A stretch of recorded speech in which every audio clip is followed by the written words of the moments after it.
أبي قتادة رضي الله تعالى عنه أن النبي صلى الله عليه وسلم قال صيام يوم عاشوراء إني أحتسب على الله أن يكفر السنة التي قبله হযরত মুহাম্মদ মুস্তাফা সাল্লাল্লাহু আলাইহি ওয়াসাল্লাম বলেন যে ব্যক্তি আশুরার দিনে রোজা রাখবে আমি আশা করি তার পূর্বের এক বছরের গুনাহ আল্লাহ তাআলা ক্ষমা করে দিবেন। তো হুজুর সাল্লাল্লাহু আলাইহি ওয়াসাল্লাম যে বছর ইন্তেকাল করবে এর আগের বছর হুজুর সাল্লাল্লাহু আলাইহি ওয়াসাল্লাম বলে গেলেন যে তোমরা আগামী বছর থেকে দুটি করে রোজা রাখবে।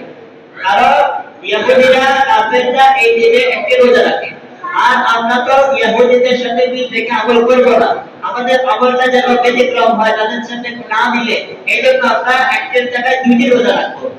হুজুর সাল্লাল্লাহু আলাইহি ওয়াসাল্লাম বললেন যে আমরা এই জন্য আগামী বছর 9 তারিখ এবং 10 তারিখ রোজা রাখবো। এই কথাটি হুজুর সাল্লাল্লাহু আলাইহি ওয়াসাল্লাম যে বছর ইন্তেকাল করলেন এর আগের বছর বললেন, কিন্তু হুজুর সাল্লাল্লাহু আলাইহি ওয়াসাল্লাম যতটুকু হায়াত পাননি যে এর পরের বছর আশুরা রোজা পালন করবেন, এর আগে তিনি ইন্তেকাল করলেন। এইজন্য আমরা কয়টি রোজা রাখবো? দুটি রোজা রাখবো, একটি হচ্ছে 9 তারিখে আর একটি হচ্ছে 10 তারিখে। এই দুটি রোজা রাখা হলো উত্তম। তবে কেউ যদি 10 তারিখের সাথে 9 তারিখের রোজা না রাখতে পারে, তাই সে যদি 10 তারিখের সাথে 11 তারিখের রোজাটাকে মিলিয়ে দেয় তাহলেও হবে, এটাও জায়েজ আছে, এটাও আদায় হবে। কিন্তু উত্তম কোনটি? 9 তারিখেরটা হচ্ছে 10 তারিখের সাথে মিলানো উত্তম, আর 10 তারিখের সাথে 11 তারিখকে মিলালেও সহিহ হবে, জায়েজ হবে, সমস্যা নেই। আসেন আমরা এই দিনের কিছু আমল সম্পর্কে জানি। এক নম্বর হচ্ছে মুহররমে বেশি বেশি রোজা, নফল রোজা রাখবো।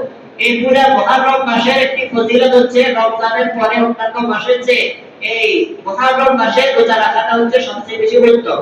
তাই আমরা এই পুরো মাসে চেষ্টা করব নফল রোজা বেশি বেশি রাখতে। এই মাসে এমন একটি দিন আছে যেই দিনে কেউ যদি তওবা করে আল্লাহ তাআলা তার তওবা কবুল করবে। কারণ এই দিনে আল্লাহ তাআলা অনেক মানুষের তওবা কবুল করেছেন এবং ভবিষ্যতেও করবে। এজন্য আমরা তওবা ইস্তেগফার করব। হাদিসের মধ্যে এমনও পাওয়া যায় যে আমরা এই মাসে আর এই যে 10 মুহররমের আশেপাশের দিনগুলোতে উত্তম খাবারের ব্যবস্থা করব পরিবারের জন্য, সেটাও পাওয়া যায়। তো আমরা কিছু বিষয় করব না। তাজিয়া বিসি অনেকে আছে মাজারে মান্নত করে, তারপরে বিসি করে, এগুলা কি স্পষ্ট বিদআত, এগুলা করবেন না। নিজেদেরকে জখম করা, অর্থাৎ শিয়ারা যে সমস্ত কাজ করে এগুলা করা যাবে না। মিষ্টান্ন বিতরণ করা, শোক মিছিল করা, মসজিদ ইত্যাদি লাইটিং করা, পিপাসার্তদেরকে পানি পান করানো, ইসরায়েলের সওয়াবের জন্য কোনো কিছু রান্না করা, বাচ্চাদেরকে খালি পায়ে রাস্তায় হাঁটানো, এরকম ভাবে বিভিন্ন ধরনের কুসংস্কার, প্রথা, বিদআত আমাদের মাঝে ছড়ানো আছে। আমরা এগুলা করব না। আল্লাহ তাআলা আমাদেরকে সঠিক বিষয়গুলোকে বুঝার এবং সে অনুযায়ী আমল করার তৌফিক দান করুন।